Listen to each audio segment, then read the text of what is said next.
What I haven't heard people talking about today is the impact that this kind of power, this kind of X's capabilities at the levels we're talking about, better than any postgraduate on any single subject. The power that this is going to provide for the sister companies.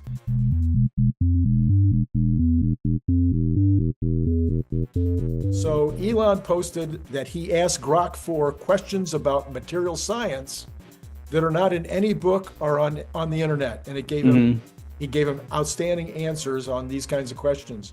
So while we've had the sister companies all trading back and forth with things like material science or with regard to energy solutions or whatever, as Programming, yeah. programming, etc., now all of a sudden the sister company is in charge of or has control of the most powerful LLM in the world, which could give Tesla answers, fast answers to problems as they arise that would be on a level that they've never been able to do before.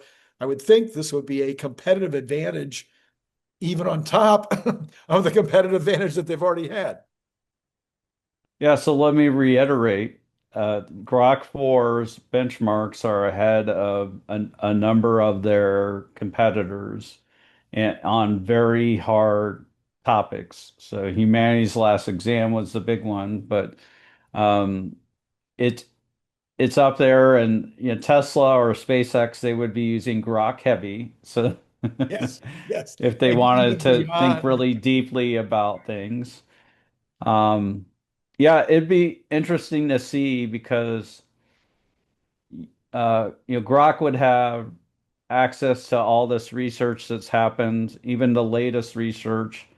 I wonder if it could figure out like atomic interactions faster than the battery lab Yeah, at Dalhousie University in Canada could. yeah, yeah, That would be pretty exciting. Or yeah. like, how can they make a LFP in a cylindrical cell, Right. or things, or what's the impact of that?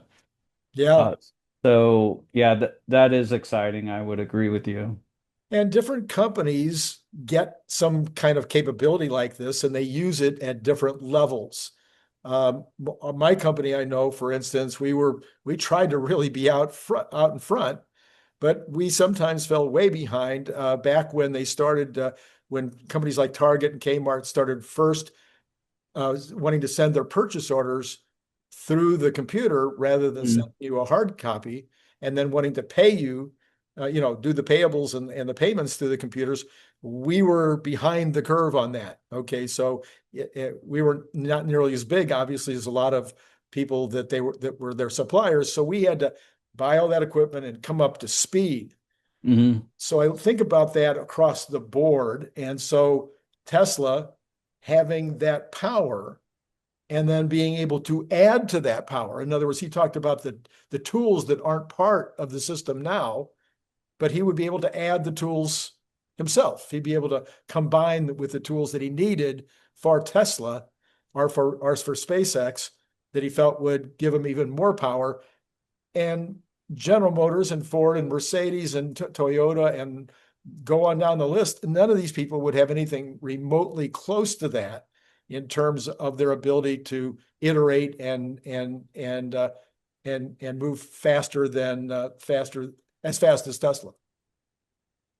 So earlier you mentioned that they're having trouble coming up with questions to challenge it further.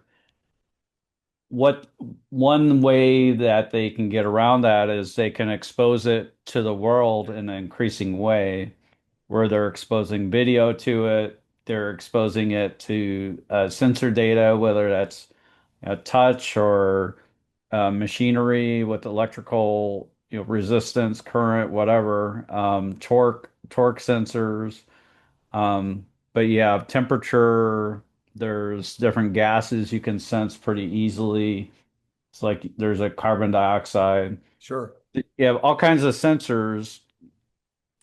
Tesla can give, and gives a strong word, so maybe Yeah. sell some of their data to Grok as far as helping Grok to understand the world. Mhm. from a driving perspective, but then also with video from Tesla's Optimus humanoid robots, where it has the cameras, it's got all the tactile sensors in the hands, all the sensors in the motors, all that data could be used to help Grok learn the universe.